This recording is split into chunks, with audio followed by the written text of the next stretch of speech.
I got really interested in looking at how people in work develop the knowledge of what they do and the skills that they have and how they use experience.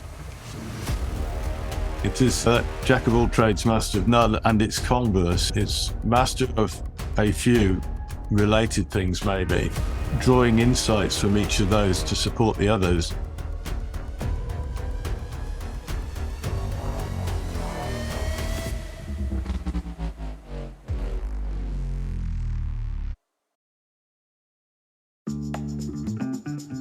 From the city of Peaky Blinders, Birmingham, England, I would like to introduce you to Paddy Dander. As the world becomes more automated and the robots take over, it's imperative that we build the right human skills for the future. So pull up a chair, grab a samosa or two, and make yourself very uncomfortable. Dear friend, thank you for joining me for another episode of the Superpower School podcast. I'm your host, Paddy Dander, and on today's show, I have a fellow Britt. He is an author, a business mentor, a speaker, and he's called William Buist. Did I get that right, Will? You did, Paddy. Yes, thank you very much. And delighted to be with you today for our conversation. Looking forward to it. Oh, so am I. And I don't want to spoil the topic that we're going to go into just yet, but I'm really intrigued because you and we've literally only spoke for about 5 minutes beforehand, and just some of your background really got me curious, and I think it's going to be extremely useful for the audience of this podcast. So I'm really excited about that. But before we go into that, first of all, where are you sitting right now? I'm in an office that we're very fortunate to have. It's a small office in the garden of the house I live in. And that house is about 15 miles south of Oxford, in between Oxford and Newbury, right in the middle of England, about as far from the sea as you can get. Oh, well, I wouldn't be complaining if I was sat in that environment because it looks amazing. And William, in terms of your background, could you share like your area of expertise in terms of how you've been helping people and also how you ended up in this area?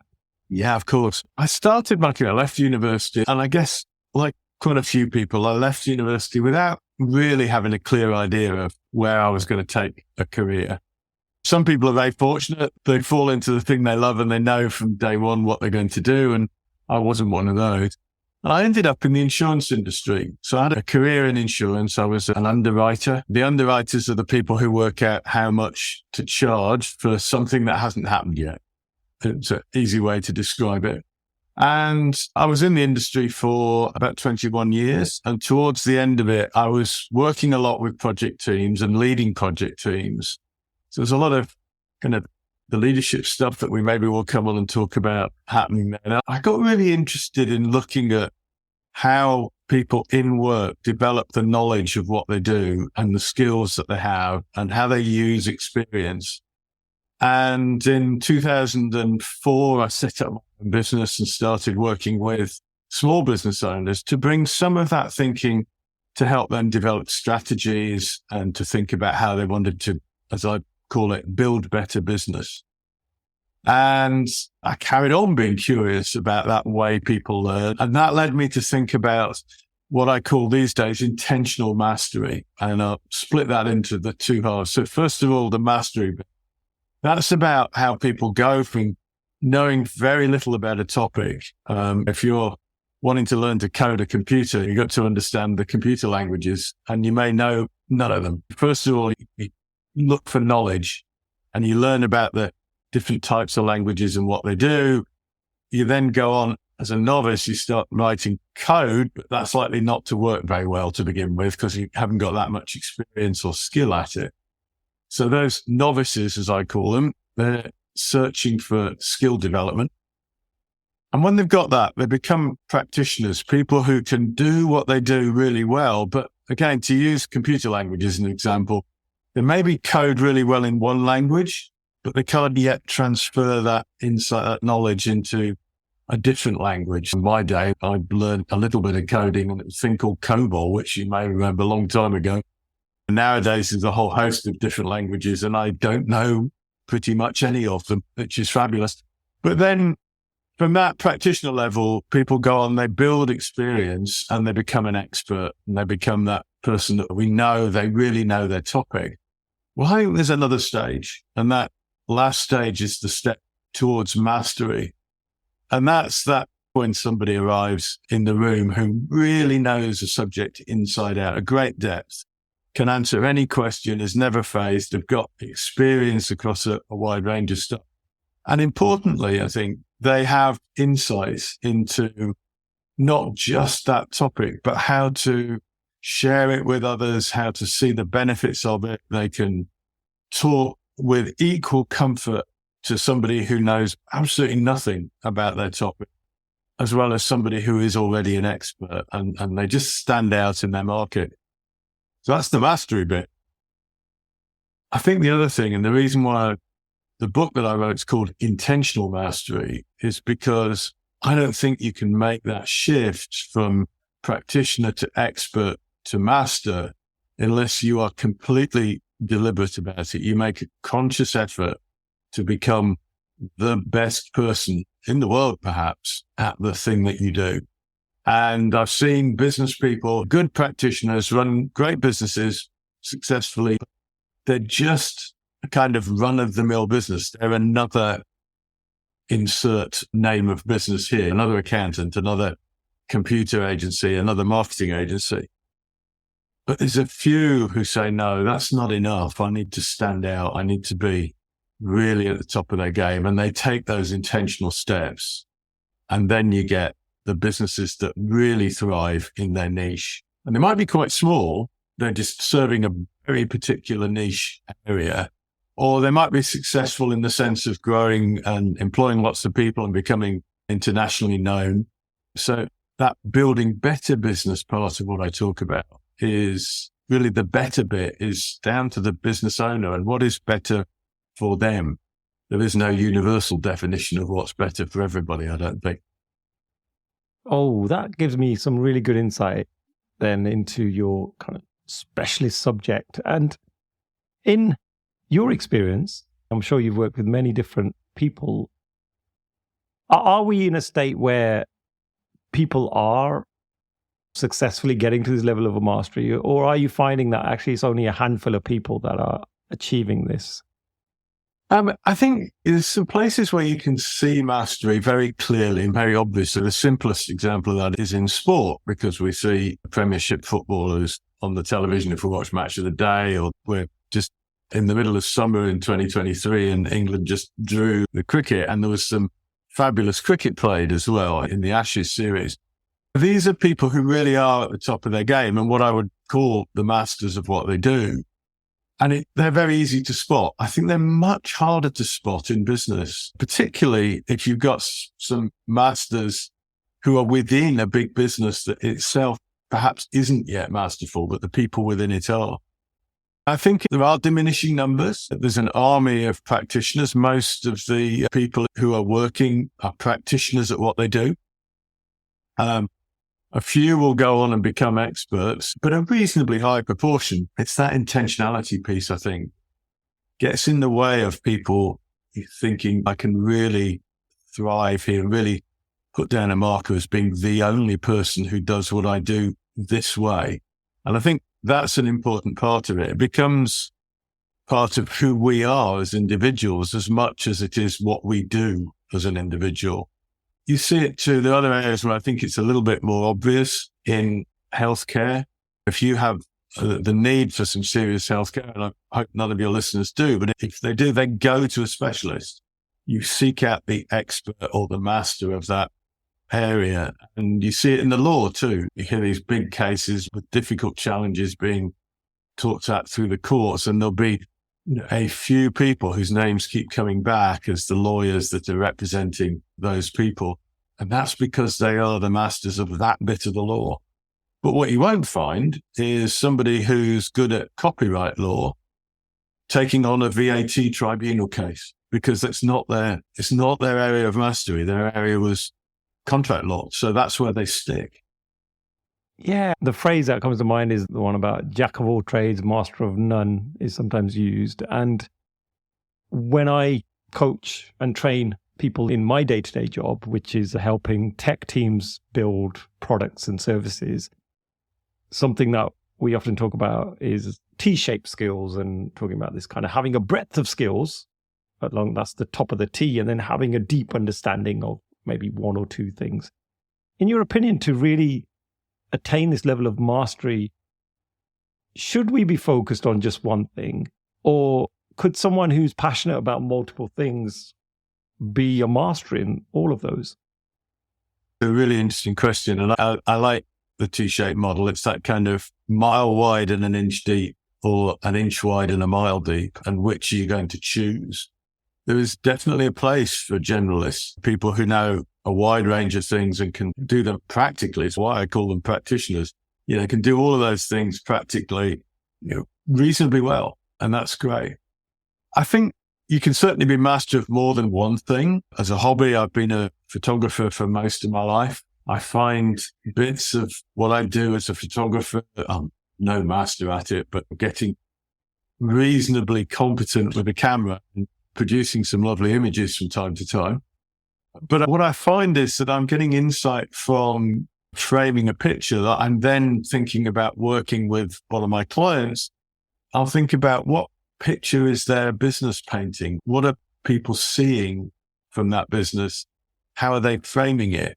How much exposure have they got? Those are all photographic words that translate well into the business arena as well. So I think you can be master of a few things, but you can't be master of everything. It is jack of all trades, master of none, and its converse is master of a few related things, maybe drawing insights from each of those to support the others.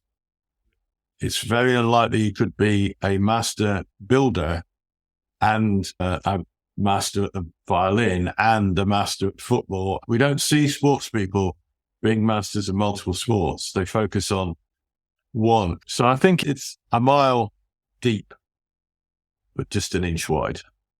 Got it. I love that. I've never heard that being put in that way before. So that's something I'm going to take away. So thank you for that. And how much of it is natural talent? We always hear about people that we know who are really good at something and we go, yeah, but they're just a natural at that.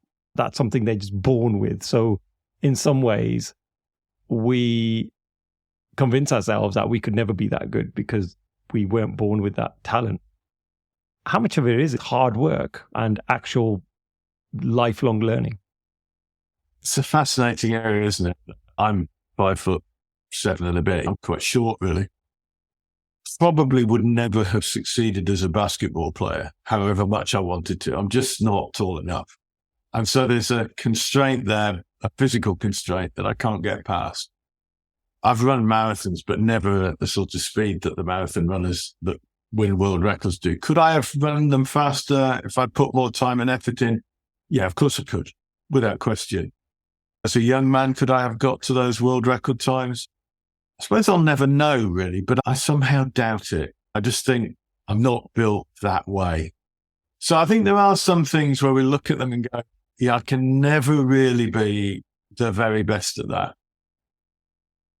But then, of course, there's the other side of that coin. And that is, I think, when we're born, we don't innately have a set of talents. So almost everything work-related, at least, business-related, we learn as we go, as we grow up and as we choose, as we make choices at school about which subjects to study and at university, if we go to university and so on.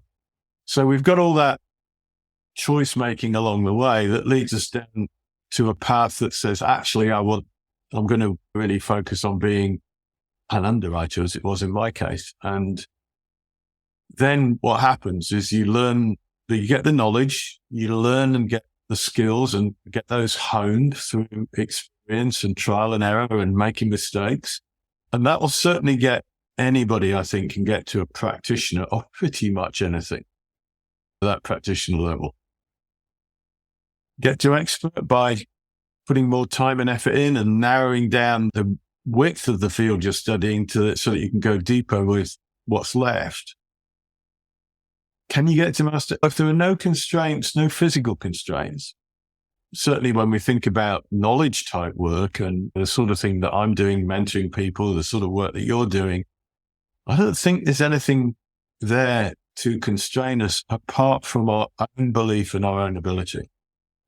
And that again comes back to intentionality, doesn't it? If we don't believe we can get that step up and get better, we probably won't try because we don't believe we can get there. And because we don't try, guess what? We don't. I think it is very much a mindset thing. And if you want to be a better business person tomorrow, well, then set out to do that. Start asking the questions that enable you to improve. What is it you need to know? What else do you need to develop a skill with? What more experience do you need? How are you going to get that? Who do you know who can work with you and lift your game and mentor you to be that next best person? I have a lot of respect, William, for authors of books because I appreciate how much time and effort it takes to write a book. There's thousands of words you've got to get together, and often it can be a lifelong piece of work where people bring together all their experiences. When you're writing the book, I'm sure you did lots of research. Is there any scientific research or interesting studies that you came across that you could share to back up some of the concepts in the book? You remember I was saying I was really curious about the way that people learn, particularly in business, and the way they develop that knowledge and skill and experience and how they got insights. And I spent quite a bit of time looking at the psychology of that. So I was thinking about how adults learn. And one of the things I studied, there was a psychological study around 4 different ways that adults learn. And there's the first of which is around what they call pedagogic learning. That's like learning like a child, which is the stage where you go from explorer to novice when you're needing to get that extra information, the extra facts. The second stage they talked about was, I can't remember the name, they gave it off the top of my head, but this is about the skills development. And it's all about practical, using your hands, seeing things work. And kinesthetic learning. Yeah, kind of kinesthetic learning. Yeah, exactly. And then we'll go on to the third type of learning that adults do, which is all about experiential learning and learning from doing and seeing what works, what doesn't, what goes wrong. And that experiential learning takes you, I think, from practitioner to expert. The interesting thing with the psychology study was that they looked at those 3 ways of learning and were saying these are all filling in gaps. They're filling in something that's missing. So something that you haven't got, but you need. And the last stage was not about filling in a gap. It was about drawing insight from other aspects of life, things that you come across, seeing connections that other people don't make. And that, for me, is the bit that sits between expert and master. So you can keep building the knowledge, keep honing the skill, keep getting more experience, and that will get you to expert, but it won't get you to master. It's that last bit about seeing the insights that take you the last bit of that. And it was Ken Paulak and William Bergquist, I think, that were the psychologists that did that study. And it felt really like a really good fit with the model that I'd developed. And so I think there's a lot of overlap there between the 2 bits. Oh, fantastic. And so that gets me curious about the model that you've developed. Could you share some insights on that? Is that a framework that people can pick up and start to put into action themselves? I think it is. It really boils down to that. First of all, what are you really struggling that you don't know enough? You haven't got enough facts to really understand the topic. That's when you're an explorer, right at the beginning of the model. So it's 5 stages, explorer to novice to practitioner. That is about that building skills and learning how to do it. So the first stage, if you like, is learning what it is. Second stage is learning how to do it. That takes you to practitioner. Practitioner to expert is about experience and about learning all of the different contexts in which what you're doing can work and building the knowledge of around, again, this is about depth. It's about narrowing down width of what you're working with, but going much deeper with what's left. And then the last bit is to say from expert to master about thinking about where else you can draw inspiration from. Where are the insights? What have you not thought about in connection with your work? And that's the bit that really stands you out, I think, because it allows you to tell stories, allow you to share that deep knowledge with an audience that haven't yet been through that journey and have it land well. I remember reading and had the good fortune to meet and chat to Clive Woodward as part of what I was doing with the book. Clive, who was the England coach that won the Rugby World Cup. It's getting to be quite a long time ago now, but let's still remember it. He talks in his book, Winning, and talks that I've seen him give about the idea of two types of people. He called them rocks and sponges. So the rocks are people who thought they knew best already and wouldn't take new information, couldn't absorb new ways of doing things. And he fairly quickly dropped them from the squad.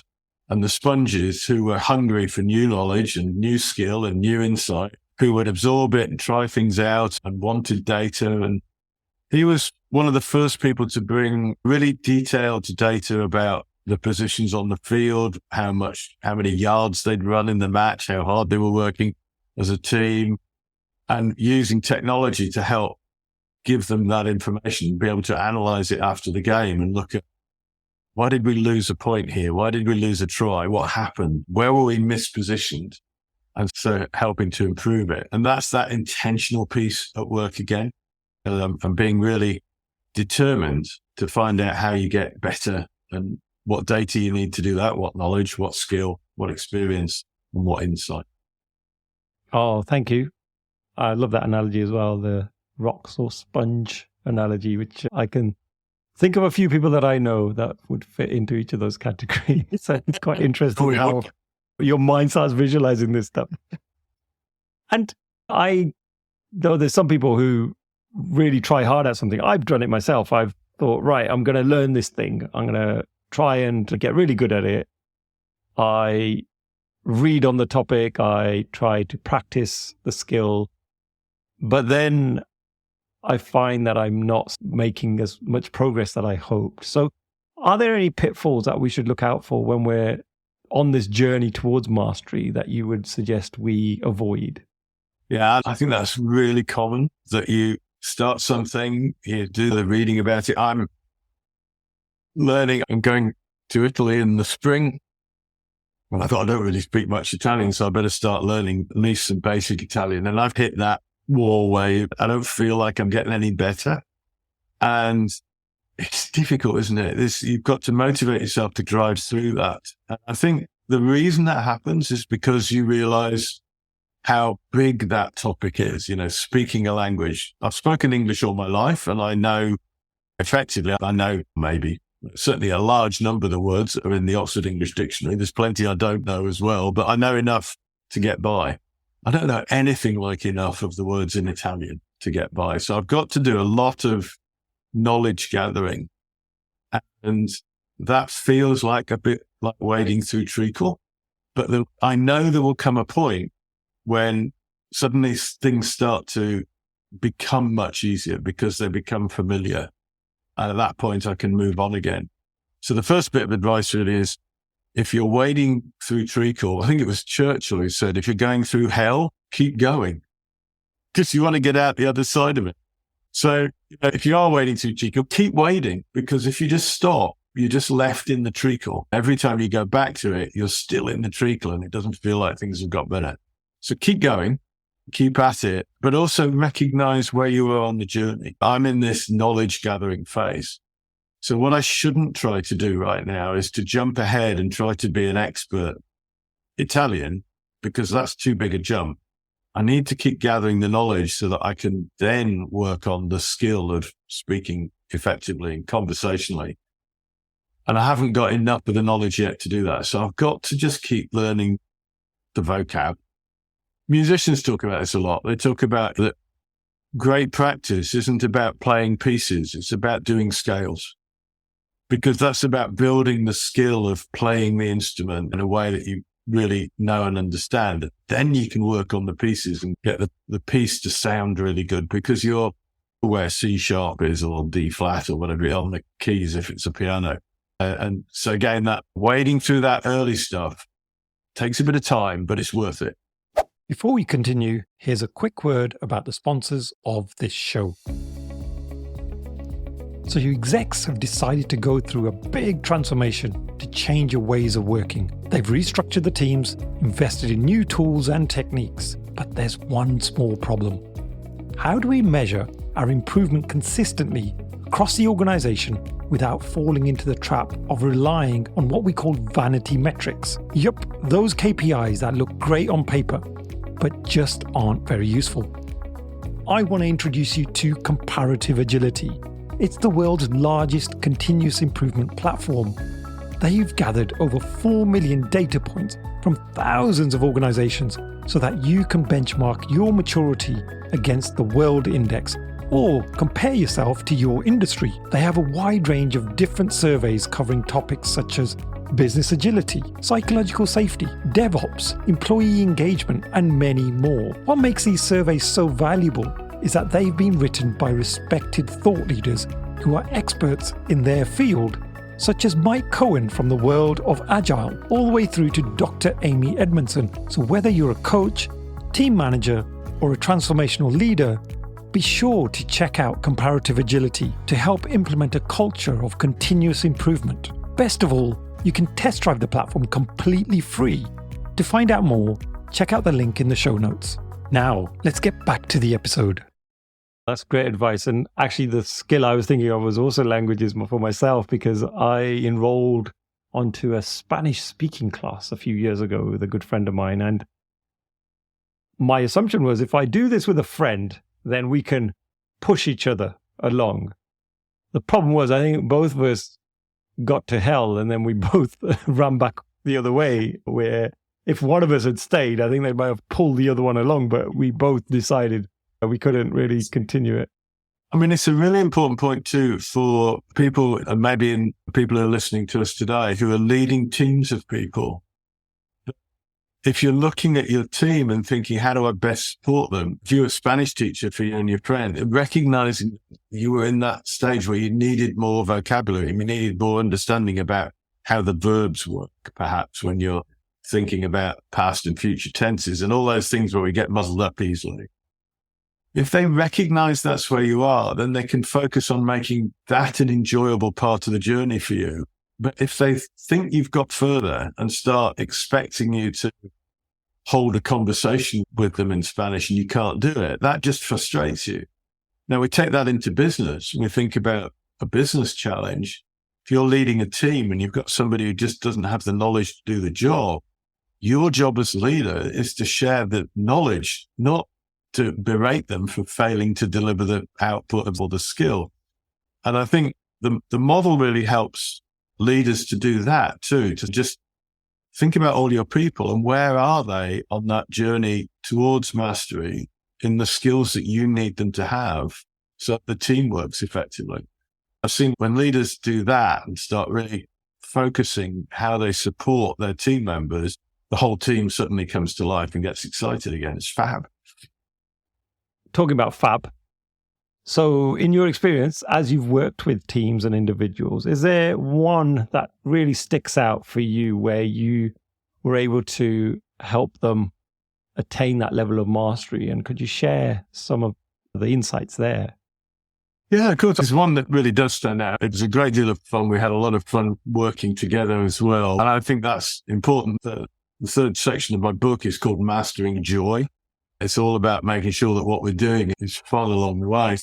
I was working with a family-owned training business, and the family members who were running the business were, for various reasons, needing to step away, not really related to the business at all, but they wanted to pass the business on and yet still hang on to some of the values that they'd created. Obviously, their customers and their clients and their modus operandi, they wanted to make sure were well and truly protected because it meant a lot to the family. They just couldn't be in the business long term.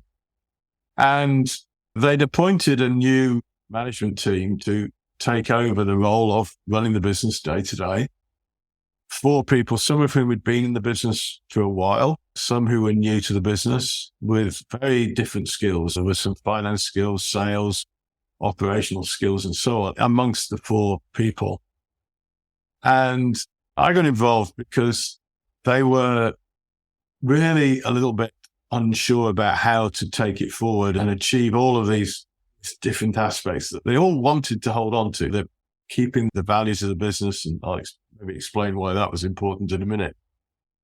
And so we worked together over the course of 5 or 6 months. We met once a month as a group of 4, and I worked with each of them individually as well. And I think the most important aspect of that was helping them to recognize each other's mastery, each other's talent, because whilst there was the finance guy, finance director of the business, everybody makes an assumption they know what that means in terms of that person's skill. And actually, he was a great negotiator. He was quite good at sales as well, and that when needs be, he was a really good project manager too, and a lot of project skills.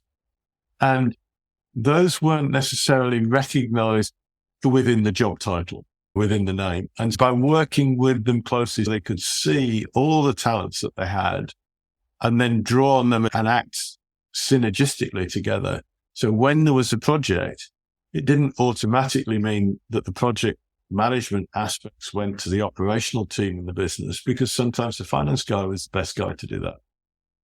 And the lady who was looking after operations, really extraordinary talent around making sure that all the moving pieces in developing a training course and delivering it in multiple countries with multiple trainers to apply it. Amazing vision to see all those moving pieces and keep them in the right place.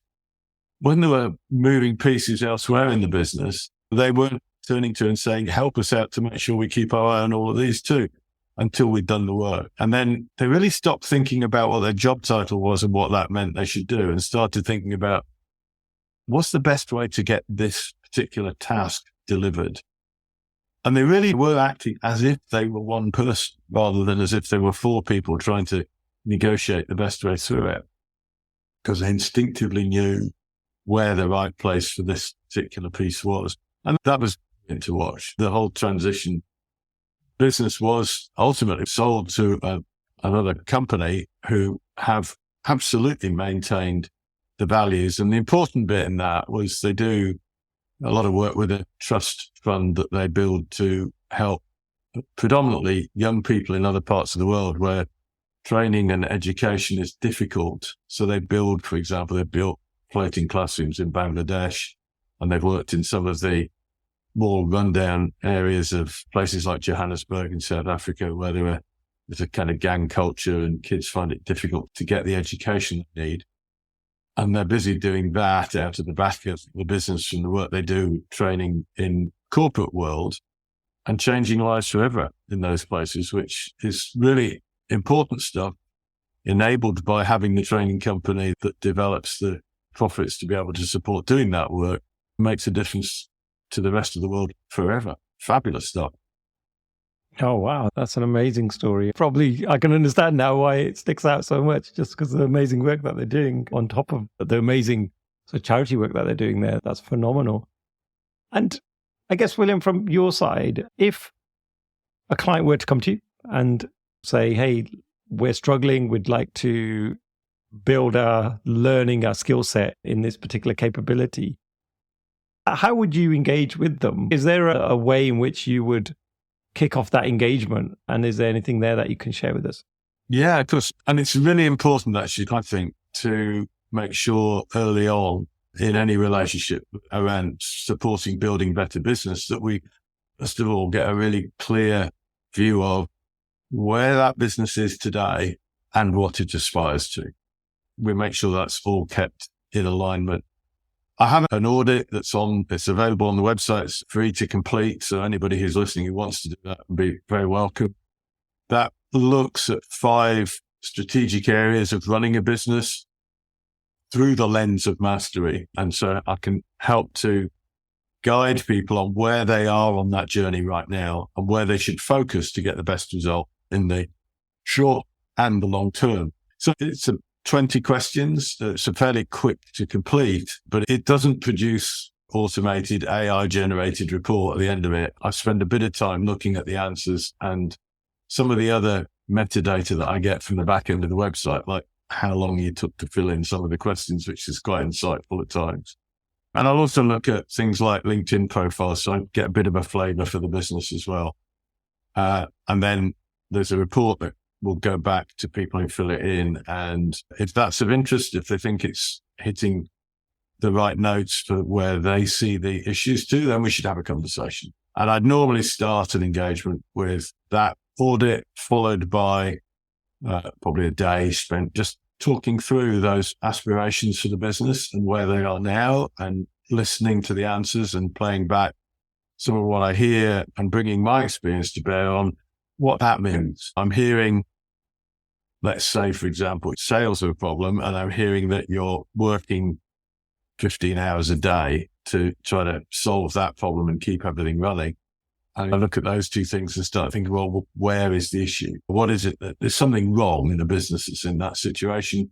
So what is it that's wrong? How can we break that cycle of running to stand still and not getting the result you want? Because somewhere there'll be a tweak, and it probably is only a tweak, can make a difference. And so we look for that, allows them to get a bit more time in the business to be able to do some other things. And then we can use that time to keep building and making the business better as time goes by. Oh, thank you for that. And we'll share that link in the show notes as well to do that audit. So that's fantastic. Now, I can't finish this episode without mentioning those two dreaded letters, AI, and getting your opinion on a couple of things there, William. Some would argue that in the world we live in right now, we've got such powerful tools at our disposal that we probably don't need to waste our energy on learning loads of stuff anymore, because we can take this shortcut by asking AI to give us the answers for things. What's your opinion on that? Should people be investing as much time as they did in the past in learning and attaining mastery, or can they take some shortcuts along the way by using these powerful tools? In answer to your question, I don't think that people should spend as much time as they used to learning. I think they should spend more. Actually, things like AI allows us to spend more time focusing on learning in those areas where it gives us a big and a better benefit and a bigger step towards mastery, and less time learning the things that can be done by machine. So it's a very interesting area, AI. It's still, despite it having appeared as a big bright star in the last, certainly no more than a year ago. A year ago, we weren't really talking about it at all, and now it's everywhere.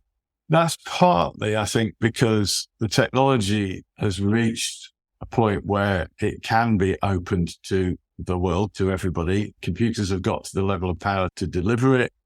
The technology, the software behind it has got to the level where it can do it fast enough, and so on. So there's a kind of crossed a line where everybody could have access to it. Like a lot of new tools, everybody's treating it a little bit like they've got their first hammer and they're hitting everything with it. So they're hitting nails, which is great. They're also hitting screws and not necessarily using the tool in the best way possible. I use AI. I think it's a useful tool in its rightful place, which is, for me, is mostly around sometimes just helping me to hone an email, maybe to rewrite something I've written and make the tone a bit friendlier, or even to make the tone a bit more assertive and a bit more direct, because I have been known to use 15 words where 5 will do. So AI is really good at that stuff, I think, and can help me really get punchier with what I want to say. What I don't use it for, though, is I'm not using it to write a complete blog and then posting that unaltered. Or I could go on to AI and say, write a blog about mastery, and it would come back with 600 words. It wouldn't be even vaguely related to what I'm thinking, I suspect. So you've got to be careful about how you use them. Use tools in the right way. And as I say, I think that then frees us, because if we use a tool that shortens the time that we were spending before to maybe draft that email or write bits of a proposal, we can do that a little bit quicker. That frees up some time. That's fabulous. What are we going to use the time for?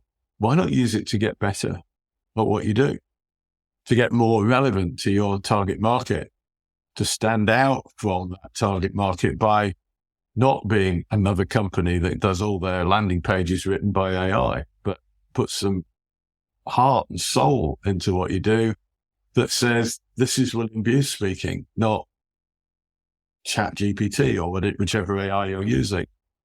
And free up the time to be the masterful person that you could be by using the tools really effectively. Oh, great answer. I love that. Spend more time on learning than you did in the past, because we should have that time if we're doing things so much more productively with AI. So where we've saved, let's invest that saving into ourselves. So that's a great way of looking at things. We are running towards the end of this episode, but before we leave, William, I'd love to hear any recommendations you have for people who are thinking of continuing their journey towards mastery. Any resources that you would recommend? And could you tell us a little bit more about your book and how people can get hold of that as well? Yeah, of course. I think there's a couple of things that I think really have made a massive difference for me on my journey. And the first of those was really spending some time to understand what listening really means. We often talk about, people need to listen. But what does that really mean? And I came across the work of a lady called Nancy Klein, and she's written a series of books. I think she's written 3 that are around the topic of listening. In fact, the first one was called Time to Think. The second book was called More Time to Think. And the third book is called The Promise That Changes Everything, which is a great title for a book, isn't it?